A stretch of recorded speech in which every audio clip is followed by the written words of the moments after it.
የወንድነት ጥግ ማለት ነው። እቺን ቪዲዮ ይዩልኝ። አባት ፍቅረኛ አለ እንዴ?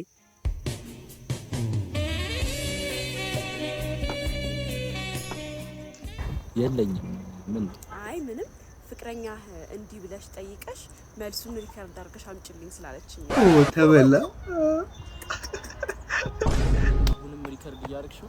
አዎ በቃ ላቁመው። አይ ቆይ፣ በዚህ ክፉ ጊዜ ድንገት ላገኘሁት ሰው ፍቅረኛ አለኝ እያልኩ ፍቅረኛዬን አደጋ ውስጥ መክተት አልፈልግም። ይሄ የሚያጣላን ከሆነ ተጣልተን እሷ ሰላም ሆና ባያት ነው መመርጠው። ደስ ይላል።